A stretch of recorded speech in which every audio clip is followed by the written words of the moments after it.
Me toca presentar un amigo, un gran emprendedor, alguien con el que he construido una pequeña startup / podcast, Emprender Leyendo, que algún día deberíamos retomar. Hay que volver. Igual está muy bueno, así que lo pueden seguir escuchando, todavía está en Spotify. Sí, y también un gran emprendedor que hoy por hoy está haciendo Lara AI, está haciendo hablar a la tecnología con AI previo a GPT, ¿no? Así que Correcto. Vamos a estar compartiendo con Alan y con mi socio Luchito Trujillo, head de IT de Watts. Te vamos a estar entrevistando, haciéndote preguntas, y quizás la primera es presentarte vos, lo que has hecho, y también a Alan. Dale. Bueno, ¿qué tal a todos? Yo soy Alan, soy co-founder y CTO de Lara AI. Me está molestando un poco el micrófono, ¿no? Sí, hace un rato. ¿Se escucha bien si hablo sin micrófono? Porque creo que... Ahí va. Estaba replicando todo lo que decían, era difícil de hablar. Soy cofundador de Lara y CTO también. Lara básicamente es como un miembro virtual que se mete en el equipo de HR, en el equipo de recursos humanos de las empresas grandes, donde lo que busca al final del día es conectar con todos los empleados y generar como un puente de comunicación entre el equipo de HR y esos empleados, ¿no? Entonces lo que buscamos es, por ejemplo, en tiendas muy grandes que están distribuidas en todo el país, como Adidas, Papa John's y varias más de esas, entrar y hablar con todos los empleados en el día a día para entender cómo están, entender cómo viene siendo su experiencia en la empresa y detectar ciertos inconvenientes o problemas que puedan estar teniendo para poder acercarse a los equipos de HR. Piense esto que en una empresa tan grande como puede ser un Papa John's es difícil de llegar a cada uno de los empleados y es difícil de entender cómo están cada uno, ¿no? A su vez que como ya estamos ahí, lo que hacemos es les respondemos todas las preguntas y dudas frecuentes que puedan tener sobre la empresa, desde políticas, temas de vacaciones, temas de licencias de maternidad o lo que sea, lo que tengan que preguntas, se las respondemos desde Lara también. Y a su vez generamos campañas de comunicación, generamos automatizaciones y lo que me gusta llamar workflows de automatización en cuanto a todo lo que tiene que ver con comunicaciones para estas mismas personas. Entonces permitimos gestionar y automatizar un montón de los procesos del equipo de recursos humanos en el día a día, ¿sí? Y todo esto lo hacemos a través de WhatsApp, Teams, Slack, los lugares donde están los colaboradores en el día a día y no tenemos que crear un nuevo lugar y hacer que se gasten espacio en el celular, tener problemas con accesos, ¿no? Para poder trabajar con todo esto. Entonces, Lara hoy en día somos un equipo de más de 30 personas, estamos hace 2 años y medio aproximadamente. La verdad que venimos creciendo muy lindo últimamente, entonces la verdad que estamos muy contentos. Y, ¿Qué países? no, trabajamos como con 10 países al mismo tiempo, estamos principalmente en México, Chile, Argentina, Colombia y después tenemos otros 5 o 6 más países alrededor de Latinoamérica principalmente. Clientes grandes, acá por ahí pueden conocer a Ualá, pueden conocer a Dimex de México, pero también tenemos clientes. Son de miles de colaboradores. Miles de colaboradores. Tenemos, no me quiero olvidar de ninguno, pero tampoco quiero decir los que no puedo decir, porque tenemos varios contratos de NDA. Pero sí está Adidas, Papa John's, Miniso, está Starbucks. Por países en donde están con más fuerza. Y principalmente en México. Más de la mitad del revenue viene de ahí. Y después estamos en Chile, Colombia y Argentina como segundo tier. Y después el resto, otros, hay uno en Ecuador, alguno en Costa Rica, Salvador creo que hay uno también, está un poquito distribuido, un poquito por todos lados. Alucinante. Antes de que tome Lucho la rienda de la entrevista, quisiera contar una pequeña anécdota aparte de trabajar juntos en este podcast. Me tocó la suerte de ser y el honor de ser mentor de los chicos. Invertimos desde Newtopia y tuvimos varias mentorías, pero en realidad se fue fortaleciendo más el vínculo y lo más interesante es lo que sucede después. Me voy de Newtopia para empezar Squads y los chicos fueron los mentores no solamente de Squads, sino también a nivel de las startups que estamos creando. Entonces quería contar esa anécdota de cómo todo se va Todo cíclico. retroalimentando y reciclando. Así que muchas gracias. 100%. No, a vos, a vos. Bueno, ¿qué tal? Espero que ahí se escuche bien el micrófono. ¿Sí? Perfecto. Buenísimo. Bueno, ¿ahí me escuchan bien? ¿Sí? Sí, sí. Perfecto. Bueno, presento un poquito primero sobre mí para que me conozcan. Yo soy Luciano Trujillo, Head de Ingeniería ahora en Squads. Estamos armando el equipo mientras al mismo tiempo construimos las startups de software. Así que bueno, muchísimos desafíos que tenemos por delante y tener a alguien como Alan al lado para poder hacerle preguntas es tremendo. Tener a alguien que ya ha pasado por ese proceso de pasar de no tener nada a tener product market fit y a empezar a escalar. Así que bueno, gracias por venir y por el tiempito. Al contrario, gracias a vos. Buenísimo. Bueno, empiezo de lo personal haciendo preguntas que nosotros tenemos, nos enfrentamos el día a día como en el equipo de tecnología, y de ahí creo que vos me dijiste que tenés algunas cosas que también querés comunicar sobre dificultades que vos tuviste que te parecen súper interesantes de ir contando. Empiezo por algo más genérico y ahí vamos viendo la conversación. Un problema que es muy recurrente es el tema de producto, ¿no? Porque siempre suele pasar en una empresa que, bueno, tenés al founder tech, al founder mucho de negocio y falta ese intermedio capaz que sabe bajar los deseos de negocio a algo más concreto, esa visión a requerimientos concretos, poder iterar sobre ese POC, esa prueba de concepto rápida, de manera tal que llegues contra el tiempo de quedarte sin plata, básicamente. Y en ese proceso a veces nos pasa a nosotros que pensamos que algo es lo que hay que hacer, lo priorizamos como podemos y tal vez lo desarrollamos un mes y al final no tiene tanto uso como pensamos, no era lo que esperaba el stakeholder. Entonces preguntarte ahí cómo haces vos siendo un founder tech, viniendo del palo de tecnología, de ingeniería en software, para poder atacar estos problemas que suelen aparecer en producto. A ver, es una pregunta amplia. Voy a ir 2 pasos para atrás antes y si me pierdo de responderte la pregunta, pregúntamela de nuevo. A ver, para mí creo que lo más importante es estar cerca de los clientes, estar cerca del feedback y estar cerca del uso. Después, obviamente, vamos a hacer un millón de cosas que estén buenas y que van a funcionar, un millón de cosas que estén malas y ni van a funcionar. De hecho, hay más de las malas seguramente que de las buenas, hasta que encontremos las buenas y empecemos a potenciarlas y empecemos a cada vez darle más y más, en definitiva, ¿no? Pero al final del día es un proceso muy iterativo, es un proceso muy difícil por ahí describir y sumarizar en pocas palabras, ¿no? Pero sí creo que para mí lo más importante es estar cerca del cliente. Y si querés, me voy como 2 años para atrás, 3 años para atrás, donde todavía no habíamos empezado Lara. Y para mí tuvimos un proceso bastante lindo que hicimos para dar el kick-off de Lara, ¿no? De empezar lo que es Lara hoy en día. Con un proceso que se llama por ahí Design Thinking, por ahí alguna vez se nombró, lo escucharon en varios lados, en internet habla mucho de eso. Siento que muy poca gente lo hace y de hecho yo creo que no lo podría haber hecho si no fuese por mi socio también, que me acompañó en ese proceso y estuvimos los dos empujándonos para seguirle el pie de la letra, porque es un proceso bastante desgastador en el sentido de que, para que se dé una idea, empezamos con entrevistas, hablar con la gente, entender qué eran los problemas que estaban teniendo en el día a día y empezamos con muchas preguntas. Y luego de 3 meses recién dijimos, bueno, con todo esto que aprendimos, ¿qué íbamos a hacer? O sea, yo soy muy cebado, me gusta avanzar rápido, me gusta hacer todas las cosas rápido, pero en este proceso nos frenamos mucho a propósito para primero entender y luego definir qué hacer, ¿sí? Entonces creo que eso nos ayudó mucho y si quieren ahora hacemos varios doble clics en ese proceso, pero al final del día, como idea principal de esto es entender realmente qué es lo que están haciendo, para quién, a qué mercado van a atacar, quiénes los van a comprar, qué necesidades están teniendo ellos a nivel personal como personas en una empresa y a nivel obviamente empresa. Son dos factores importantes que también afectan mucho en el día a día y la cotidianidad del uso más de una herramienta SaaS, ¿no? Y entender realmente de dónde se puede entrar, qué se puede hacer, qué cosas están hechas y qué cosas están hechas pero funcionan muy mal, ¿no? Entonces, entender todo ese contexto y sin haber pensado, bueno, ¿cómo lo solucionamos?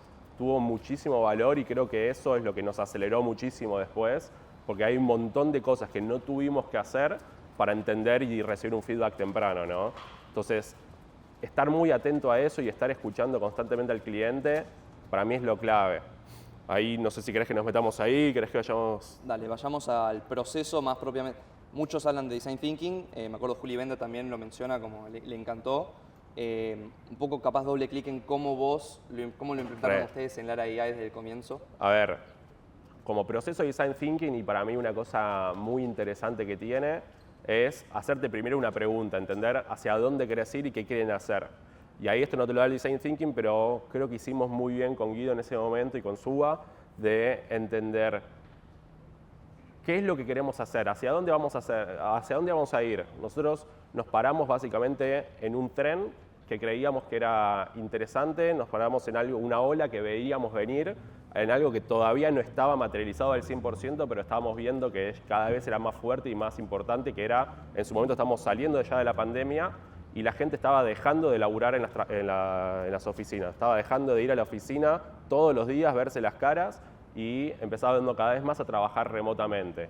Antes muchos lo hacían, pero la mayoría no lo hacía, ¿no? Entonces empezamos con ese challenge de decir, che, ¿qué pasa con el futuro del trabajo? ¿Qué va a cambiar? ¿Qué cosas son las que hoy no están funcionando? ¿Cuáles son los challenges que los líderes están teniendo? ¿Cuáles son los challenges que las personas que trabajan remotamente en una empresa están teniendo? Para poder entender realmente qué era lo que teníamos que estar haciendo en ese problema, ¿no? Que teníamos que estar metiéndonos ahí.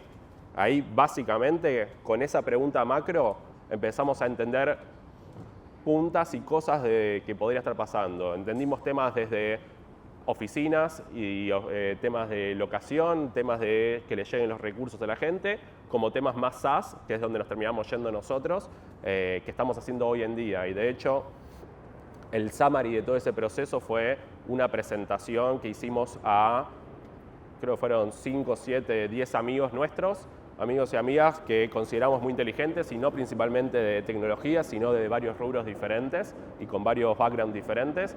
Y les dijimos, estos son los problemas que detectamos en el mercado. ¿Cuáles son las soluciones que ustedes le pueden encontrar a estos problemas? Fue una sesión de como 4 o 5 horas donde nosotros lo único que hicimos fue contar problemas y buscar soluciones que la gente nos dé, ¿no? Y dentro de todas esas cosas empezó a salir Lara. Obviamente ya habíamos visto un montón de otras soluciones que estaban funcionando en el mundo. Teníamos benchmark, teníamos un montón de cosas. Pero hasta ese momento no habíamos decidido qué íbamos a hacer, ¿no? Imagínense lo frustrante que es en ese momento querer hacer algo, querer empezar yo en mi caso, codear toda la vida codeando y no poder hacer nada, ¿no? Pero creo que nos sirvió mucho por esto, porque entendimos muy bien desde el principio, y si se fijan esa PPT que tenemos hoy en día y que la seguimos teniendo, de todos los problemas y todas las cosas que veíamos y todas las posibles soluciones que salieron de ahí, les digo que en la problemática es 100% lo mismo, obviamente ahora conociendo, pero 100 veces más la problemática, el negocio, los buyers, toda la cuestión que podemos hablar de ahí, pero el core sigue estando y muchas de las cosas que dijimos, che, esto no lo hagamos ahora, hagámoslo en una segunda etapa porque nos tenemos que enfocar en algo, hoy ya lo estamos haciendo, ¿no? Entonces, es muy loco ver eso, que nos aceleró mucho habernos retrasado ese kickoff de Lara, de alguna manera, y la verdad que estuvo muy bueno. O sea, si les puedo recomendar algo es eso, empiecen a ver qué cosas es lo que se vienen. De hecho, por ejemplo, AI no era algo que veíamos, nadie sabía que iba a pasar esto. Estaba GPT-2 y 1, que de hecho creo que los releases estaban por ahí, por esa época, pero nadie lo veía como el próximo trend o la próxima cosa o la próxima ola, ¿no? Nosotros empezamos mucho antes y sin saber eso. De hecho, nosotros nos pusimos el punto AI cuando todavía no era caro. Pero la verdad que estuvo muy bueno ese proceso por eso. Entonces, para mí, desde un punto detectar ese trend, y por el otro, que para mí les digo es muy, muy importante, es luego que ya empezamos a trabajar, yo por un lado estaba codeando a full todos los días, sacando nuevas features, sacando nuevas demos de alguna manera de lo que podría hacer la plataforma y todo lo que podría hacer Lara, porque obviamente no iba a hacer nada en 2 semanas de codeo, no iba a poder hacer lo que es hoy Lara, ¿no? Entonces era mucho de generar las demos, generar las cosas para que se pueda mostrar el valor a nivel comercial, pero también cuando teníamos las reuniones comerciales, yo me metía también ahí. Entonces hablando por ahí, no sé si todo el mundo acá es técnico de producto, pero para mí tiene mucho valor que el rol técnico producto también esté en las reuniones comerciales, porque acelera mucho el conocimiento, acelera mucho el entender qué está pasando del otro lado, porque ustedes cuando suben algo dicen listo, ya está, ya terminé.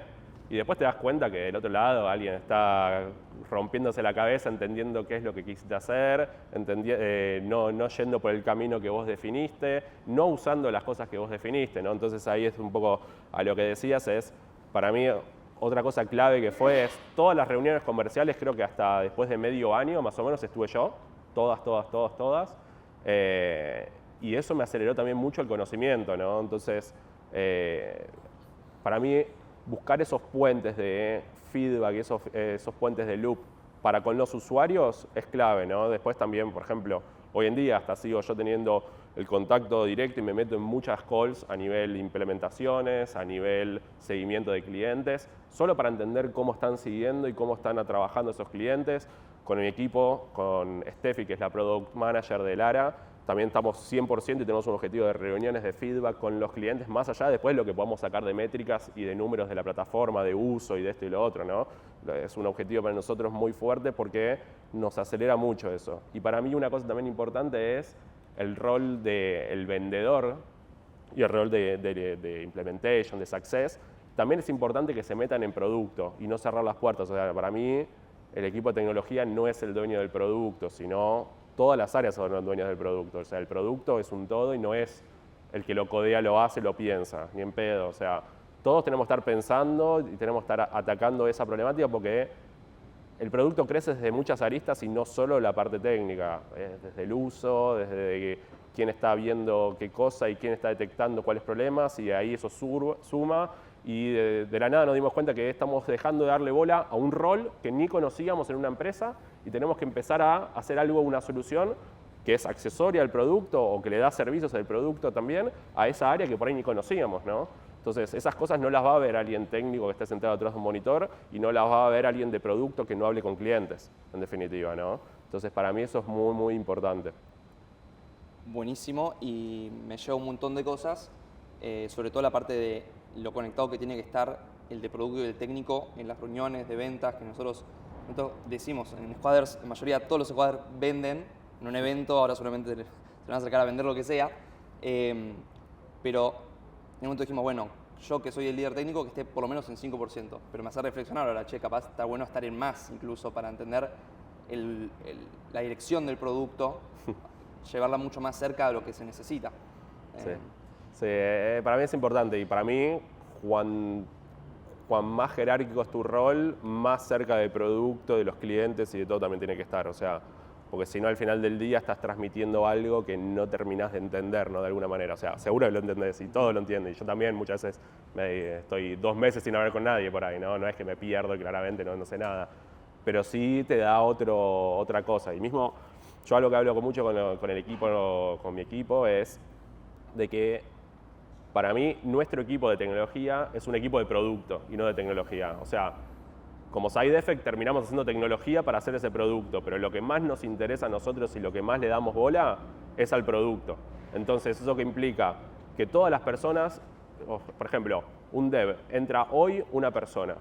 Esa persona no está haciendo un ticket, tiene que ganar contexto de lo que va a estar haciendo para después hacer ese ticket, ¿no? Tiene que entender qué va a estar tocando para luego hacer ese ticket. Tiene que entender cómo funciona el producto para después hacer ese ticket. Obviamente va a hacer el ticket y va a trabajar y va a codear y va a hacer un montón de otras cositas, ¿no?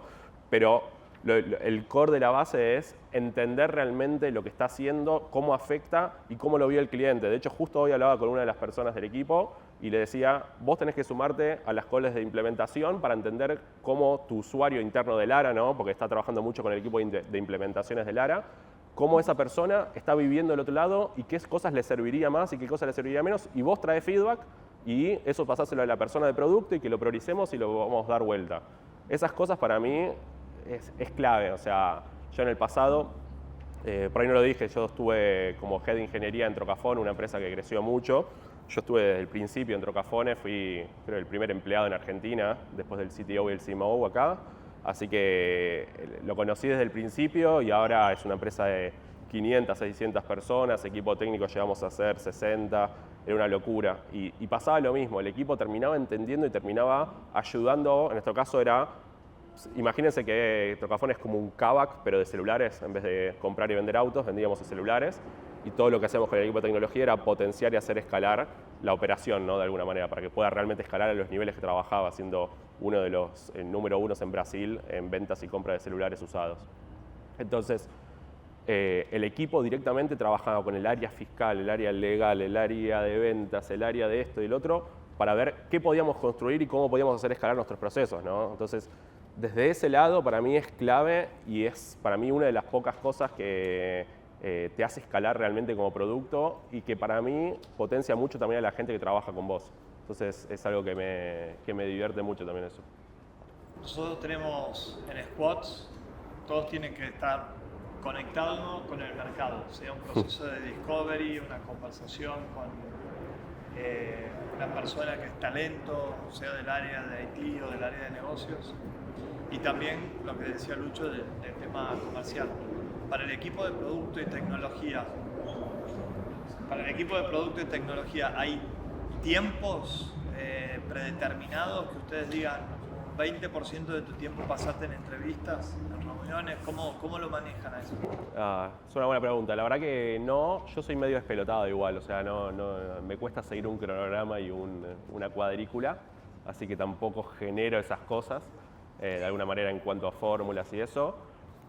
Así que la respuesta es no, o sea, no tenemos hoy un tiempo, pero si te puedo decir lo que termina pasando en el día a día, yo creo que depende mucho entre semanas y semanas, meses y meses, pero puede pasar que haya semanas que directamente estemos full enfocados en algo porque hay que sacarlo y hay que hacer lo que funcione y punto, entonces claramente necesitas estar enfocado ahí, pero hay veces que estamos 20, 30, 40% de nuestro tiempo laburando con clientes, ¿no?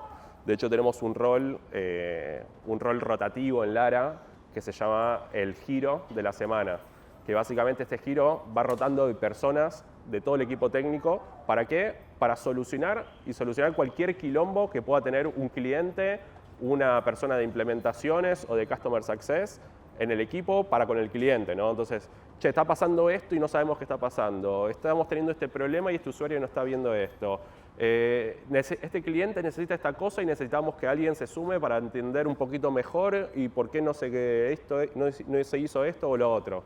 Ese es el giro que se mete y tiene esas calls, tiene esos seguimientos, tiene las soluciones que tienen que estar pasando y quieras o no se empapa 100% de todo lo que está pasando en el producto y con los clientes, ¿no? Entonces, por ejemplo, eso pasa en nuestro caso más o menos una vez cada mes y medio, te toca hacer una semana giro, por ejemplo.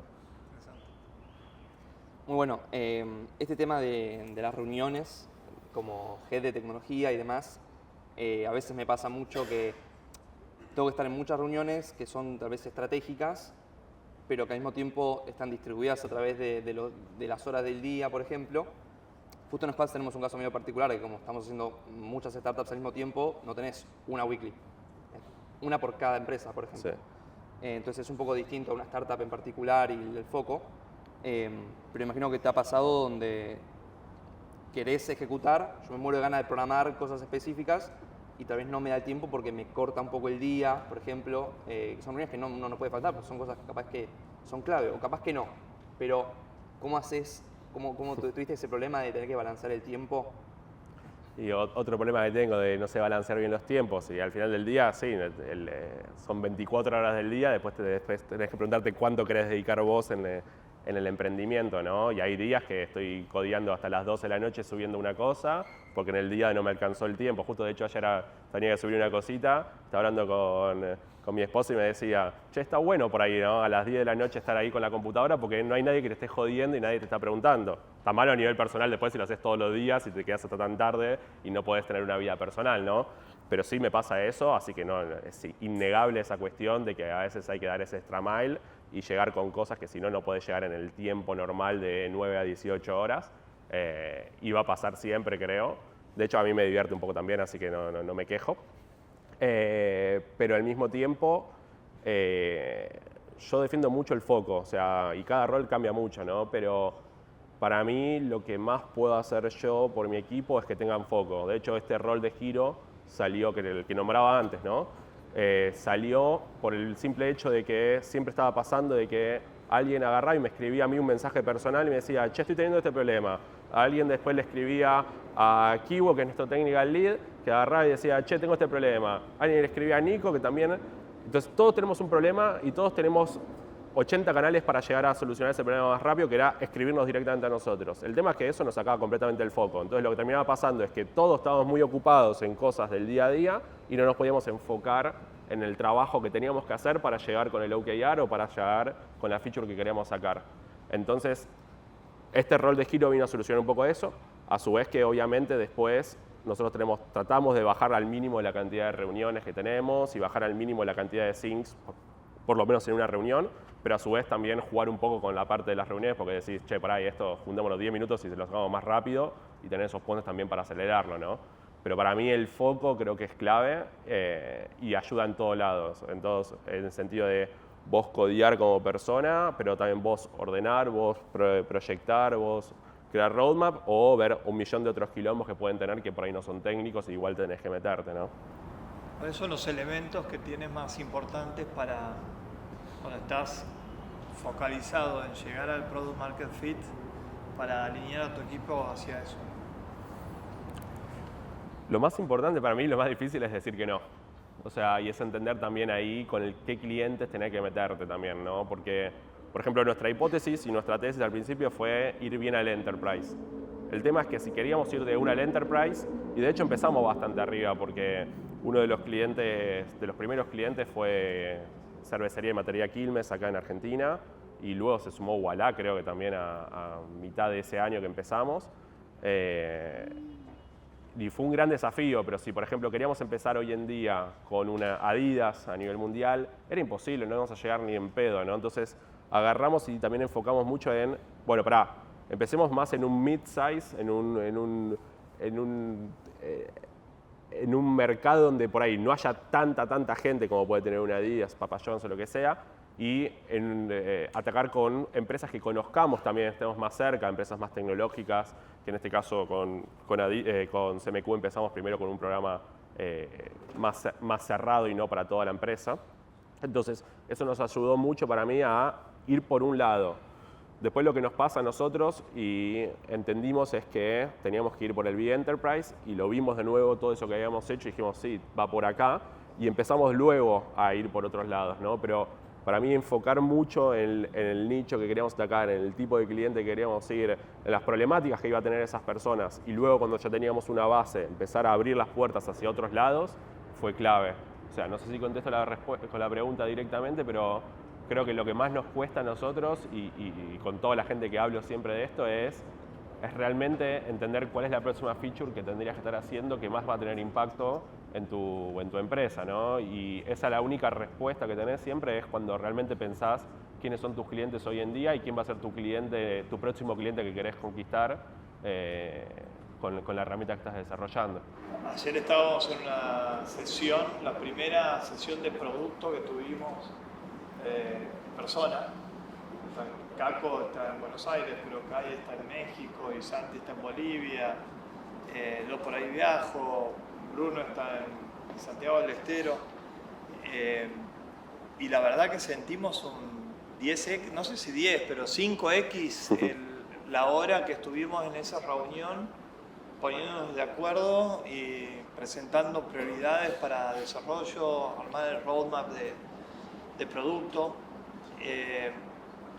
Pero también te tengo que decir y me gustaría que comentes vos, ¿cómo haces para parar al visionario, digamos, al que está más del lado del negocio y que quiere todo ya y todos features y vos por ahí dices, no, pará, hay que ir con foco y priorizar? Contanos también, no el Disney de las reuniones, sino también las puteadas y los momentos, cómo sales de los momentos difíciles, cómo destrabas reuniones que se bloquean.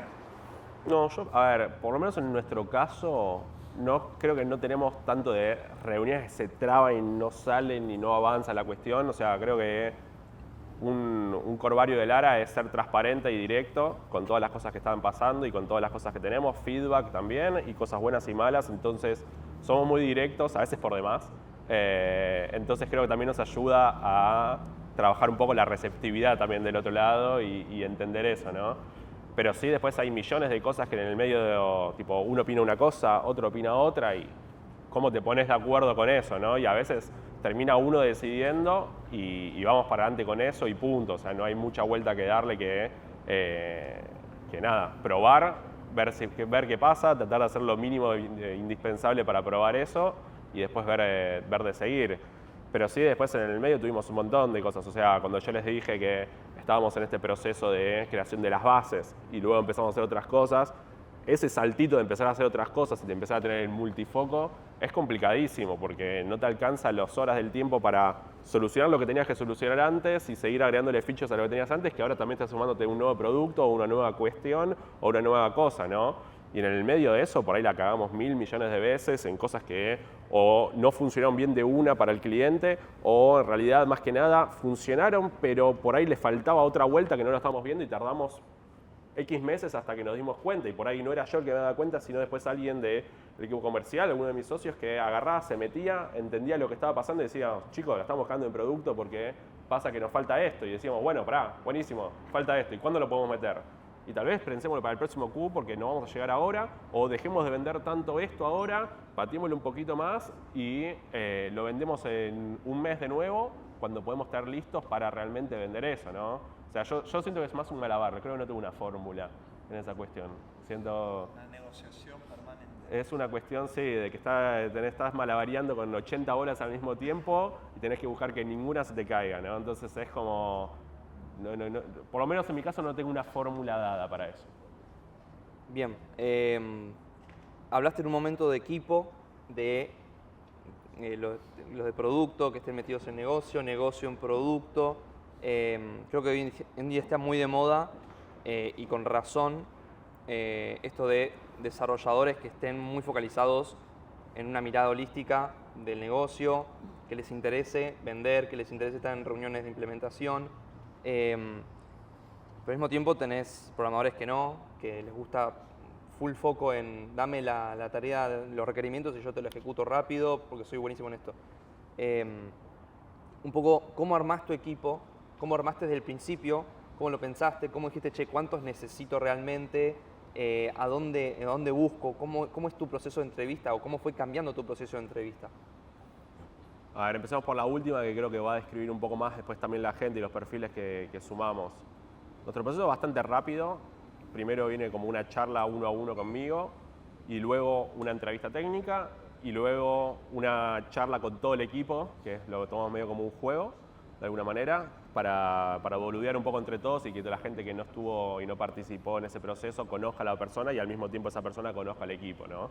Entonces, es como multifoco de alguna manera en ese sentido con la persona, pero por ahí lo más interesante para este punto es la entrevista técnica, donde no hacemos el típico de Google que hace este algoritmo lo más performante posible o ordename una lista de no sé qué cosa. O sea, porque eso, por lo menos en mi experiencia, nunca lo tuve que terminar haciendo literalmente en el día a día. O si lo hice una vez y hasta por ahí hoy en día GPT te lo genera ya directamente esas cosas. Puntualmente lo que buscamos nosotros cuando hacemos las entrevistas es ver cómo construye las personas una idea desde cero. Y de hecho le hacemos hacer, no sé, ¿cómo harías Google Maps? ¿Cómo harías esto? ¿Cómo harías lo? Le damos un ejemplo así, tipo obviamente por ahí no de esas. Tampoco lo voy a decir porque si no por ahí se van a adelantar en las próximas entrevistas que tenga con nosotros. Pero les hacemos hacer un ejercicio de ese estilo y decimos, tenemos este problema, este es el cliente, esto lo tiene que solucionar, ¿cómo lo harías técnicamente? Y ahí técnicamente y entramos directo en las bases, o sea, ¿cómo lo harías en nuestro caso? Con objetos, que programamos mucho en objetos, y con SQL, que también es bastante primordial el SQL en nuestro stack. Entonces, con esas dos cosas decimos, ¿cómo lo harías? ¿Cómo lo solucionarías? Entendemos y vemos que la persona entienda las partes, entienda cómo funciona el problema, entienda cómo funcionan las cosas, que no se meta solo técnicamente y haga muy bien una cosita, sino que realmente pueda terminar de construir ese producto, porque es lo que te va a terminar haciendo esa persona en el día a día en Lara también. Y de hecho, eso es lo que termina haciendo la gente en Lara, ¿no? Entonces, la gente que le va bien en eso y la gente que le también percibe valor en esas entrevistas técnicas, son la gente que después funciona mucho mejor en nuestros equipos, ¿no? Entonces, desde ese lado es donde le damos mucha bola a que ya desde el principio todos los perfiles que entren a Lara entiendan muy bien esta idea, entiendan muy bien lo que les digo de es un equipo de producto y no de tecnología, no vamos a estar haciendo la última tecnología solo por hacer tecnología, sí vamos a estar haciendo las cosas bien para que luego el producto pueda iterar más rápido, pero no vamos a hacer tecnología por hacer tecnología nada más, porque si no ahí es donde nos empezamos a caer y donde no funciona la cosa después, ¿no? Así que creo que no sé si contesté todo, pero... Parte del proceso, lo que sí ahí me queda pregunta, después vamos a las otras preguntas que te he hecho, es ¿siempre sos vos el primer contacto con los candidatos? No, hay diferentes personas del equipo que también tuvieron esas entrevistas y cada vez va a ser más, pero al principio sí, sos vos. Ok, porque a mí lo que me pasa a veces es que tal vez tenemos muchos potenciales candidatos y capaz, o sea, a los 2 minutos te das cuenta que no hay un fit cultural o técnico y después capaz ese tiempo lo perdiste, digamos, mal dicho, la otra persona también. Y pasa, pero bueno, es mejor que lo pierdas vos y que no lo pierdas 5 personas de tu equipo para hacer la entrevista y después te des cuenta que no, técnicamente no iba o culturalmente no iba y técnicamente era genial. Y bueno, no, esa persona no va. Entonces sí, es una parte tediosa y son esas cosas que para mí son las que llevan tiempo más allá de estar enfocado en el producto, en el código y bueno, por ahí como co-founder en una empresa tenés que estar viendo millones de cosas. Yo hasta el principio estaba haciendo las finanzas de la empresa, ¿no? Entonces es como, hay un millón de cosas que van a pasar y que van a tener que hacer que son fuera del área donde están trabajando y son esas cosas que hay que dedicarle tiempo y no son impostergables también, ¿no?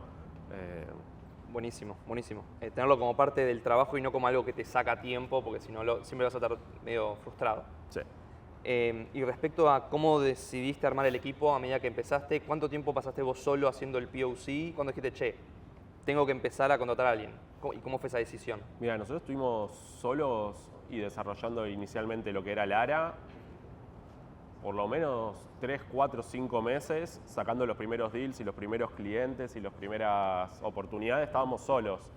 De hecho, habíamos levantado plata y todavía no habíamos contratado a una persona en nuestro equipo. Tampoco cobramos sueldo, pero la teníamos ahí ya sabiendo que cuando la empecemos a ver y cuando empecemos a entender que lo que estamos haciendo y tiene sentido y funciona, ahí le empezamos a meter en serio a hiring y tampoco mucho, ¿no? O sea, de hecho al principio nuestro equipo fue casi primordialmente de tecnología. Éramos los 2 socios en cuanto a ventas y comercial y success, que son Axel y Guido, y yo por el lado de tecnología con un equipo de, al principio una persona, luego se sumó otra más y fuimos creo que 2 más por el resto de ese año, ¿no? El primer año, o sea, era un equipo dentro de todo chico, pero que iterábamos mucho y estábamos mucho en contacto y mucha vuelta desde ese lado. Y en cuanto a perfiles, ahí es un mundo, ¿no? Porque depende si tienen plata, si no tienen plata, cuánto van a poder invertir y gastar y cuánto no, ¿no? O sea, para mí siempre lo que es primordial y más desde un principio es la actitud de las personas. O sea junior o sea senior, la actitud para mí es lo que gana y me gustaría que se replique para siempre, no en Lara. Después por ahí ya en un momento si tenés que contratar mucho, por ejemplo nos pasó en Trocafone, teníamos que contratar 10 personas en un mes, no llegábamos a por ahí tener el perfil que nos gusta, entonces empezamos a hacer concesiones, empezamos a buscar otras vueltas y unas cuestiones alrededor de eso, ¿no? Pero ahora que tienen una sola bala, tienen que gastar esa bala en una persona, 100% tienen que estar convencido por todas las aristas, pero más que nada por la parte de la actitud para mí. Y eso, la gente tipo, se nota mucho el cambio y la gente que no sabe, la gente que tiene que aprender a nivel técnico, a nivel de procesos, a nivel de producto, lo que sea, si tiene actitud lo va a aprender 10 veces más rápido que cualquier otra persona, ¿no? Y tengo gente, de hecho, en Lara, tipo uno de los que sumó al principio, que hoy en día es un crack mal, tipo, y entró por ahí como su segundo laburo en Lara, ¿no? Y creció, pero abismalmente, y hoy si lo ven, dicen, ¿hace cuánto estás laburando? Y te dice, hace 2 años estoy en Lara, y tipo, parece que está hace 20 años trabajando en sistemas directamente, ¿no? Entonces, para mí eso es mucho de la actitud que tienen las personas, y también obviamente mucho de lo que hacen ustedes, cada uno como líderes, en las organizaciones para generar esa llanura donde puedan realmente crecer y darse esos saltos en las empresas, ¿no? ¿Tienen Product Market Fit en Lara?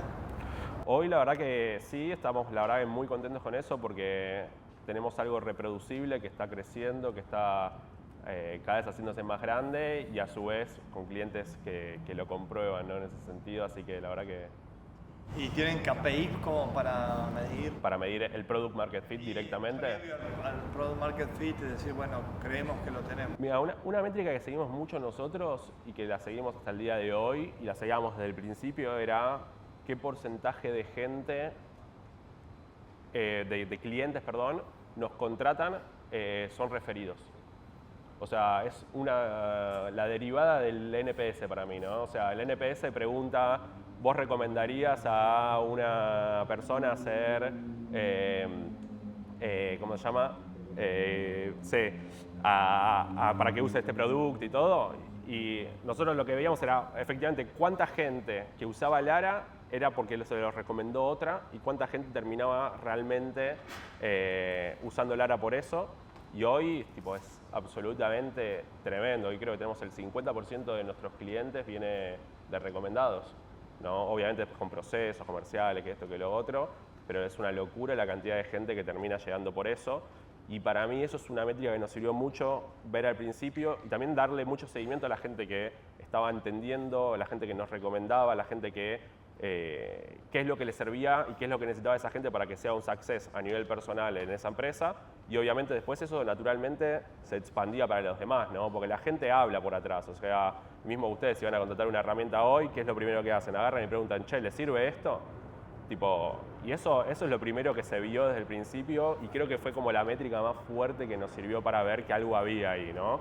Después, es siempre un camino para mí eso, ¿no? Porque después, hoy estamos en una etapa que tenemos cierto número de nuevos clientes por mes, cierto número de nuevos clientes por Q, pero nosotros queremos el triple de eso, ¿no? Entonces es como, ¿cómo llegamos a esos próximos niveles? Es el desafío de hoy y creo que siempre fue eso como minimizándose, ¿no? O sea, al principio era cómo hacemos para tener un cliente, el segundo era cómo hacemos para retenerlo. Después, cuando lo reteníamos decíamos, che, pará, ¿y ahora qué nos falta? Y ahora tenemos que hacer una maquinita, ahora tenemos la maquinita, ¿cómo la hacemos cada vez más grande, ¿no? Entonces, siempre va a haber un nuevo desafío y creo que el Product Market Fit también se va redefiniendo a medida que vas entrando a nuevos mercados, a nuevos clientes, a nuevos tipos de buyers, ¿no? Del otro lado. Entonces, en ese sentido, hoy creo que seguimos teniendo un montón de cosas para seguir trabajando en otro tipo de clientes que hoy ya, para nosotros, ya son clientes fáciles, entre comillas, en el sentido de que es obvio que les sirve el ARA, ¿no? Es obvio que tienen que usarlo. Y hay otros clientes que todavía tenemos que trabajar y que son los que creemos que también nos va a dar el siguiente salto a nivel comercial, ¿no? Me encantaría si la gente puede hacer... ¿Alguien tiene preguntas? Cuando hablamos de feedback, me surgió la pregunta, ¿no? Porque el feedback nosotros lo tenemos como muy fuerte, de ir a buscar al cliente, pedirlo, es un hábito, pero mucho se habla de que los hábitos sobreviven con sistemas, ¿no? Y la pregunta es, ¿cómo se genera un sistema de feedback desde tecnología, desde producto? Ok. Por ahí, no sé, a ver, yo creo que se desde varias aristas. Creo que primero es hacer bien las entrevistas de feedback. Creo que hay un libro que para mí es muy bueno, que se los recomiendo a todos, que se llama The MAM Test. Creo que con vos habíamos hablado alguna vez de esto. Que a mí cuando lo leí, justo lo había leído creo un año antes del ARA y tipo, nos sirvió para mí mucho, se llama The MAM Test porque lo que te dice es, si podés decirle lo que estás haciendo y tu idea a tu mamá, que tu mamá siempre lo primero que va a hacer es, uy, buenísimo lo que estás haciendo, buenísimo de tu producto, es el mejor del mundo, y por ahí es una mierda mal, o no le va a servir a nadie, o ni le sirve a ella, pero ni entiende lo que hace, pero obviamente te va a decir que sí tu mamá, ¿no?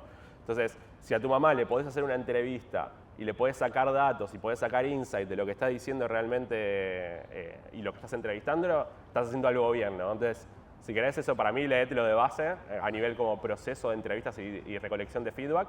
Y después está todo el tema de sumarizarlo y tenerlo y obtenerlo por atrás, ¿no? O sea, sí creo que para nosotros es importante la cantidad de feedback que hacemos, después cómo usamos ese feedback y cómo retroalimentamos. Creo que tenemos mejoras todavía para hacer ahí desde ese lado, igual a nivel procesos internos. De hecho, lo estamos trabajando justo mucho este Q. Pero sí es cómo generás todo ese feedback valioso que surgió y cómo lo retroalimentás en serio para la toma de decisión en el roadmap al final del día.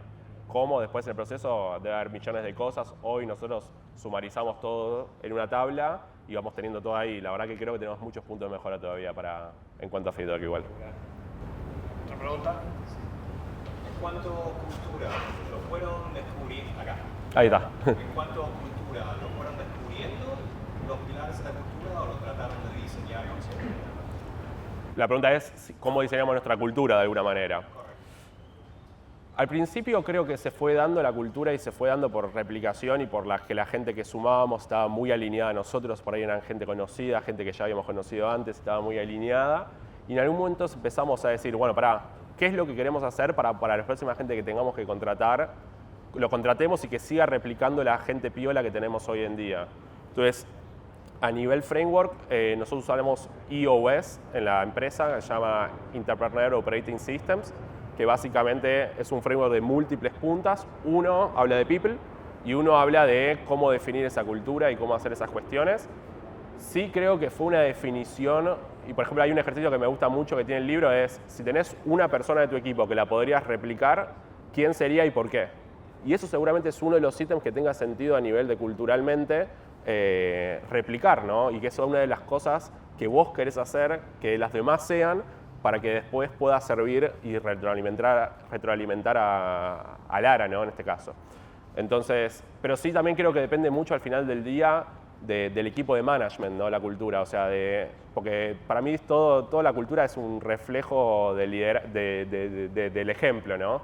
Entonces, si yo hago algo, toda la gente va a empezar a hacer ese algo. Si yo estoy haciendo X, la gente lo va a repetir quieras o no, ¿no? Y yo, pero como también cualquier otro miembro del equipo y todas las cosas que pasen, a nivel buenas o malas, y que dejemos pasar y que no hagamos nada, también van a seguir pasando, ¿no? Entonces, sí, fue un ejercicio que hicimos con toda la empresa y después los terminamos de cerrar a nivel equipo de management con las cosas que también estábamos más alineados alrededor de eso. De mi lado, la pregunta era si se podría dar el caso inverso en el que ya estás en el Product Market Fit, pero te descarrilas de eso y vuelves a cero. Y en ese caso, cuando llegas al Product Market Fit, ¿cómo mantienes esa línea?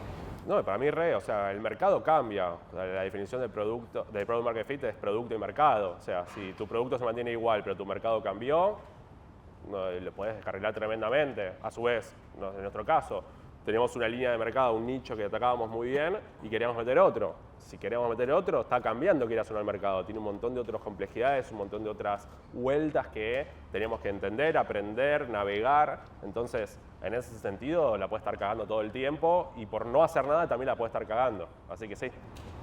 Y en esa línea, ¿cómo se aseguran en la realidad de, al estar en el Product Market Fit, mantener esa línea?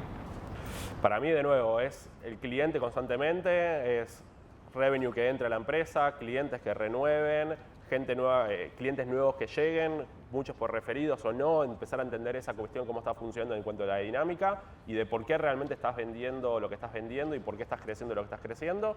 Y a su vez, obviamente, que la gente que esté usando y la gente que son promotores tuyos también cada vez estén más contentos por el uso que le están dando a la herramienta, ¿no? O sea, no hay mucha vuelta para mí, es como tener que estar con el cliente y punto. O sea, no hay formulita mágica que ponga la varita y tengas Product Market Fit, que tengas clientes o que tengas revenue o que tengas producto. En cuanto al lanzamiento, momento de lanzamiento de la aplicación, en el momento que, no sé, calculo que habrás laburado mucho para llegar ese día y ya decir, bueno, salimos todos. ¿Vos cómo veías el producto? ¿Lo veías ya listo para el mercado o todavía...? Funcionaba. O sea, faltaban un montón de cosas, sabíamos que había un montón de cosas por hacer y no sabíamos la cantidad de cosas que nos faltaba por otro lado también por hacer, ¿no? Entonces, para mí, mientras que estés respetando lo mínimo que tenés que hacer y lo mínimo que hayas vendido también a tus clientes y eso, está bastante aceptable. O sea, siempre te dicen que tenés que tener vergüenza de esto y lo otro, o sea, pero tampoco puede ser algo choto que nadie lo quiere usar o que sea una mierda para usar o que la gente realmente no lo pueda usar porque no funciona, ¿no? Y vos estás vendiendo una propuesta de valor, estás vendiendo con eso el nombre de reputación tuyo, reputación de la empresa que estás construyendo y todo, entonces tampoco es pues agarrar y decir, ah, no, como es un MVP, hagamos algo que esté atado con dos alambres y decimos que es eso, ¿no? O sea, la gente está esperando algo cuando te compra, sabe que vas a tener un montón de cosas para mejorar y que con el tiempo las vas a ir llegando y cada vez vas a tener más y cada vez le vas a dar más y más, pero al mismo tiempo está esperando una cosa mínima, ¿no? Entonces es entender qué es esa cosa mínima para entrar ahí y eso por ahí viene el core del MVP, ¿no? ¿Qué le dirías a esos emprendedores que por ahí tienen miedo de saltar o ese arduo camino de lo que es emprender? ¿Qué consejo le darías? Para mí es una decisión muy personal la última, entonces yo creo que si no tenés la motivación intrínseca para saltar y avanzar, es preferible que no lo hagas porque te vas a chocar tantas veces en el medio que por ahí no es lo tuyo. Entonces, siento que un estímulo externo no es buena idea en ese sentido. Obviamente, si necesitas destrabar algo mental para ir y avanzar, 100%, pero es un camino duro, es un camino largo, es un camino que no termina nunca, ¿no? Entonces, tenés que tener mucha motivación interna y todo lo que pueda suceder por afuera y que alguien te meta un incentivo por afuera es cortoplacista. Entonces, no sé la verdad, no sé lo que le diría. Creo que lo estoy dando para abajo. Pero al mismo tiempo, después en la parte de microservicios y eso, si quieren voy rápido, así no nos extendemos mucho. Nosotros empezamos con microservicios y hay algo que también teníamos pensado charlar, pero no llegamos, que es toda la parte de deuda técnica y todo eso. Creo que muchos de los problemas de deuda técnica que se surgen son por hacer las cosas o rápido, sacar atados con cosas con alambre, que esto, que lo otro, y que obviamente después no van a escalar. Creo que al principio está buenísimo que no escalen las cosas, pero creo que también tiene una oportunidad única cuando todavía no tienen un cliente de hacer lo que se les cante. Cosas a nivel producto, porque también se pueden ir para cualquier lado en cuanto a producto y hacer un producto que nadie pueda utilizar, pero también técnico, ¿no? Entonces, tener y dedicarle un tiempo interesante al principio. Yo, en mi caso fue una semana, solo estuve haciendo cosas de pipeline, cosas de desarrollo, cosas de DevTools, cosas de, en este caso, microservicios, y creé una librería que nos sirve para todos los microservicios, se usen las mismas cosas y se trabaja de la misma manera. Entonces, en una semana me dediqué solo de tiempo a hacer eso, y eso pagó mucho en el largo plazo y generó una cultura también que se retroalimenta en el día a día. Y no sé, hoy también me pasó que uno de los chicos agarra y dice, che, estaba tardando demasiado el desarrollo para subir esto, para testearse esto en el CI. Agarró y lo bajó a un 30% en el tiempo porque ayer había visto algo que por ahí podía servirnos, ¿no? Entonces eso también se retroalimenta mucho en el equipo y sí vamos atacando esas cosas desde el principio, cuestión de que cuando lleguemos al momento de escalar, porque el monolito no te sirve toda la vida si querés. El tema es cuando tenés que escalar en cuanto a equipo, en cuanto a personas, ahí está el problema del monolito.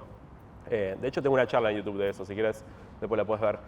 Pero para mí el problema es solo en escala de equipo, no es otro problema del monolito. Entonces, a su vez, para llegar ahí lo mejor preparado, hicimos cosas chiquititas que nos van a servir y bien fundamentadas y bien de las bases para que después podamos hacer todo lo que estamos haciendo hoy en día, ¿no? Y que más o menos mantenga una buena base. Perdón, traté de hacerlo rápido. ¿Hasta el IPO o cuál es el sueño de la? Sí, obviamente. No, a ver, vamos a crecer un montón y la verdad que tenemos un lindo camino por delante para seguir creciendo, para seguir expandiendo lo que es Lara y expandir el producto, ¿no? Entonces, la verdad que nos queda para rato, creo. Bueno, ahí vamos a estar mirando e inspirándonos. Muchas gracias, Alan. Gracias. Muy bueno.